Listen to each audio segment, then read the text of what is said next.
Hello friends, my self Nikita Tiwari और आज आप देख रहे हो मेरा चैनल टीचिंग सब्जेक्ट्स। आप लोग बहुत देर से वेट कर रहे होगे मेरा। सॉरी, मैं थोड़ा लेट हो गई हूँ, लेकिन आपने अपनी रैंक मैं आपको थोड़ा सा बता देती हूँ जिन्होंने नहीं किया है कि इस वाले पेज पे आकर आप कैसे अपनी रैंक देखनी है। वापस से लॉग इन करना होगा अपना अकाउंट और फिर आपकी रैंक आपके जो भी लिस्ट होगी उसमें शो हो रही होगी। इसके साथ ही इस रैंक वाले ऑप्शन पे आप क्लिक करोगे तो भी आपको दिख जाएगा कि आप कौन सी रैंक आ रखी है। ठीक है, जैसे हमने इसे खोला है तो यहाँ पे दिख रहा है ना, तो आप इसको DL करोगे तो आपकी जो रैंक है वो डाउनलोड हो जाएगी। जो भी लिस्ट है उसका PDF मैंने पहले से कर रखा है, तो हम क्या करते हैं उसी को देख लेते हैं।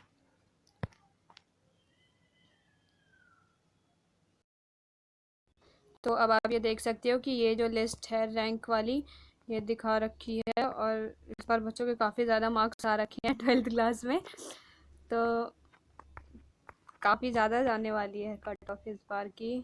देखते हैं टोटल 250 पेजेस हैं। हम देख लेते हैं कि कितने बच्चों ने अप्लाई किया हुआ है, मतलब कहाँ तक गई है इसकी रैंक। ये देख रहे हैं हम 250 पेजेस का, तो यही है। इसको ये गई है 13,951 तक की लिस्ट।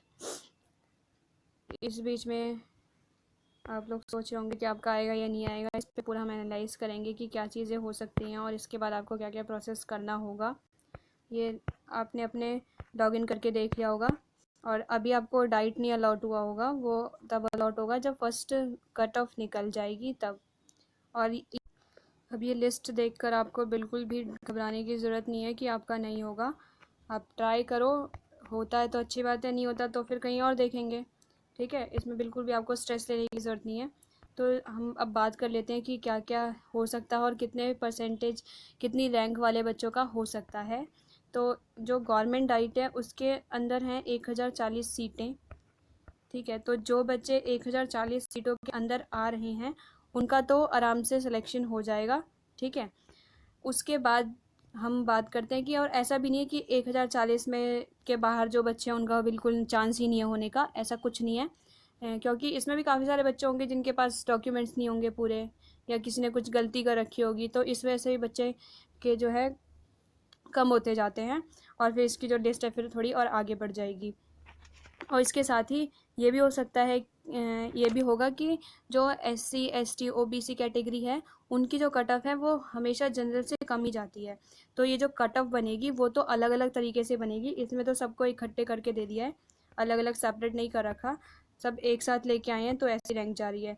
लेकिन जब इन बच्चों को कैटेगरी वाइज अलग अलग किया जाएगा तो जो है जो भी कैटेगरी वाले स्टूडेंट हैं उनको थोड़ा बेनिफिट हो सकता है, क्योंकि उनके आने के फिर चांस बढ़ जाते हैं।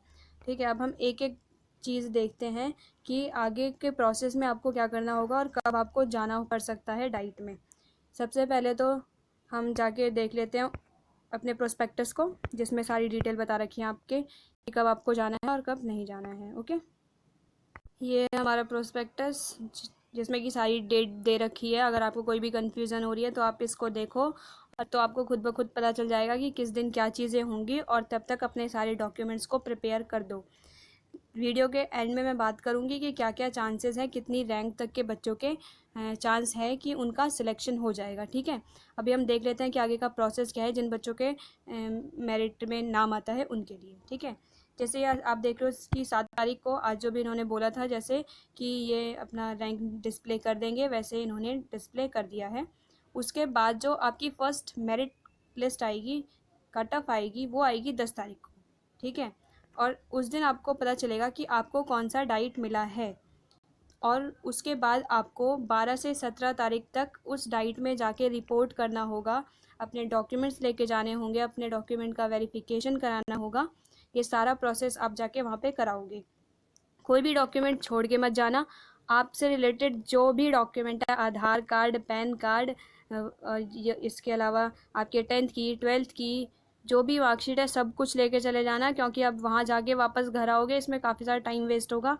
ठीक है, अब यहाँ पे आप देख सकते हो कि 12 से 17 तारीख के बीच 12, 13, 14, 15, 16, 17 आपको 6 दिन मिल रहे हैं, जिसमें कि आपको फर्स्ट कट ऑफ में, फर्स्ट मेरिट लिस्ट में अपना एडमिशन करवाना है। अगर आपको सीट पसंद आ रही है तो आप उसमें एडमिशन करा लो। और मैं तो एडवाइस यही दूंगी आपको कि अगर आपका कहीं पे भी आ रहा है फर्स्ट लिस्ट में तो आप ले लो सीट, क्योंकि बच्चों के बहुत ज़्यादा मार्क्स आ रखे हैं। तो फिर बाद में आपको पता नहीं आपके अकॉर्डिंग मिलेगा या फिर उससे भी बेकार डाइट मिल जाए।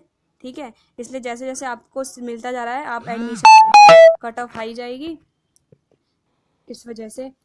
और ये 6 दिन मिलेंगे आपको, तो इन अब ऐसा भी मत करना कि सीधे 17 तारीख को ही पहुँचो अपना एडमिशन कराने। ठीक है, 12 तारीख को ही जाना, ताकि अगर आपके पास कुछ चीज़ नहीं भी रहती है तो भी आपके पास टाइम रहेगा देखने के लिए कि आप वो चीज़ अरेंज कर लो इतने दिनों में। ठीक है, आप पहुँच जाना अपना टाइम से, 10 बजे से स्टार्ट हो जाता है सब कुछ।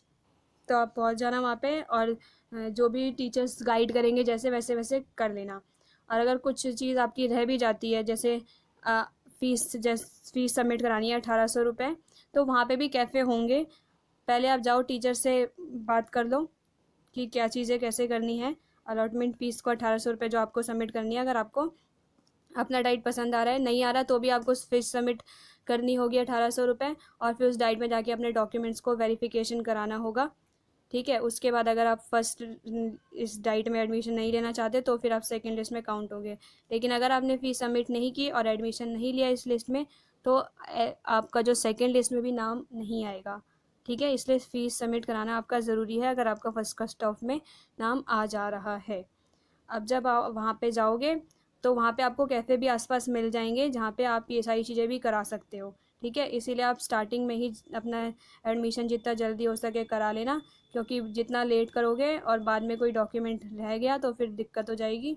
और सरकारी डाइट तो यही चाहती है कि बच्चे का कोई ना कोई गलती मिले और उनका काम थोड़ा हल्का हो जाए। ठीक है, इसलिए अपना सब कुछ प्रिपेयर करके जाना। फिर जो सेकेंड लिस्ट आएगी उसके लिए देखो 2 दिन ही दे रखे हैं, 19 और 20। वो इसलिए दे रखे हैं क्योंकि सेकंड मेरिट लिस्ट में कम बच्चे रहेंगे, क्योंकि फ़र्स्ट मेरिट लिस्ट ही सबसे ज़्यादा जाएगी। मतलब सबसे ज़्यादा बच्चे फ़र्स्ट मेरिट लिस्ट में ही बुला लेते हैं। उसके बाद सेकंड वाली में थोड़े कम होते हैं और फिर थर्ड वाली में और भी कम होते हैं, इसलिए जो है कम कम बच्चे होते जाते हैं। इसलिए इसके लिए थोड़ा कम ही टाइम दिया गया है। तो अपना सारा कुछ लेके जाना। अब हम बात करेंगे कि कितनी मेरिट तक के बच्चों का हो सकता है, कितने रैंक वाले बच्चे जो है गवर्नमेंट डाइट में एडमिशन ले पाएंगे और कितने प्राइवेट में ले पाएंगे। ठीक है, अब लास्ट हम अंदाज़ा लगा लेते हैं कि कितनी तक आपकी जो है रैंक जा सकती है, जिससे कि आपका गवर्नमेंट डाइट में या फिर किसी प्राइवेट डाइट में एडमिशन हो जाएगा। तो मैंने आपको बताया कि जो भी गवर्नमेंट डाइट है उसके अंदर जो सीट हैं वो हैं 1040। ठीक है, तो जिन भी बच्चों का 1100 या फिर 1200 तक नंबर है उनका गवर्नमेंट में चांस है आने का आराम से। ठीक है, और इसमें भी जो बच्चे कैटेगरी के हैं उनका ज़्यादा चांस है, क्योंकि मेरिट कम जाएगी कैटेगरी वाले बच्चों की। SC ST OBC जो भी हैं उनका इसमें अगर इसके आसपास भी मार्क्स है तो उनका भी आराम से हो जाएगा। अब जिन बच्चों का प्राइवेट डाइट में भी नंबर आता है तो उनको ले लेना है उसमें एडमिशन अपना। ठीक है, ताकि आप अच्छे से टीचर बन सको। जो प्राइवेट और गवर्नमेंट दोनों डाइट से आपको DLED ही कराया जाएगा, DLED की ही डिग्री दी जाएगी। तो इससे आपको टेंशन लेने की ज़रूरत नहीं है कि ये मेरे को गवर्नमेंट में लेना था और मेरा प्राइवेट में आ रहा है। जिसमें भी आ रहा है आप बस एडमिशन ले लो। ठीक है, इसके बाद कुछ पॉइंट्स हैं जिसकी वजह से जो मैं कह सकती हूँ कि और भी ज़्यादा बच्चे इसमें आ सकते हैं।